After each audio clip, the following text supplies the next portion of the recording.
Sampurasun parulun ampunnya kasuhun nu ninggalih nu dipamrih hajri kapihatur. Wilujeng tepang deui dulur sadayana ya dina danget ayeuna sim kuring bade ngabewarakeun rehing na kalender Sunda teh parantos tahun 1861 anu lebetna kana windu kadua nyaeta windu kuntara tahun kahiji tapi tahun kebo. Nah, anu numutkeun ayeuna parantos memasuki bulan katujuh tapi bulan Wesaka.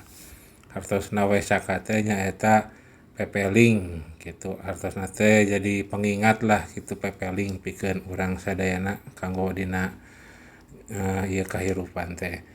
Hanapun ayeuna parantos kaping hiji Suklapaksa atanapi 8 Desember atanapi dinten Senen atanapi Soma gitu pami dina nama planet nama parantos teh bulan gitu kan, planet aya Merkuri aya matahari bulan Mars gitu dan seterusna. Ayeuna nurutkeun dina poe hade poe gorengna tanggal hiji Suklapaksa teh ta Soma Pahing teh parantos Jaya Semah manggih tuna tah ieu numutkeun dina poe hade poe gorengna nya.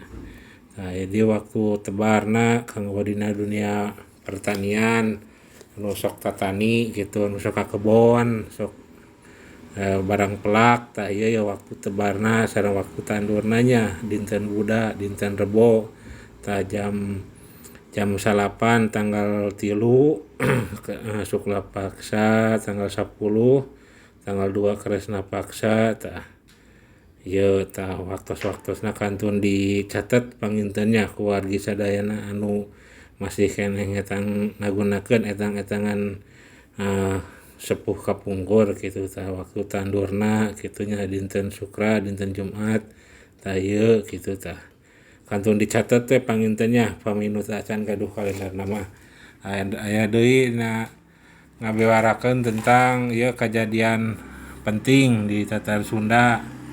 Nah, aya nu hari liburna tanggal 25 Desember hari raya Natal 1 Januari tahun baru. Kajadian nu parenting di Tatar Sunda nu baheula 2 Suklapaksa Wesaka 1508 saka 27 Mei 1580 Masehi. Poean geusan ulun jeung hari sabaya nikah sanggeus Rangga Gempol lahir tah ieu tanggal 11 Suklapaksa Wesaka 501 tah pokona mah ieu we nya kitu asal lieur kieu ieu teh macana aya hari-hari penting bersejarahnya 8 Desember hari Armada Republik Indonesia hari anti korupsi gitu mas langkung komplit gitu.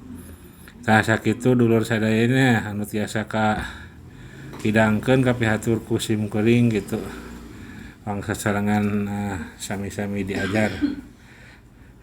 Sampurasun.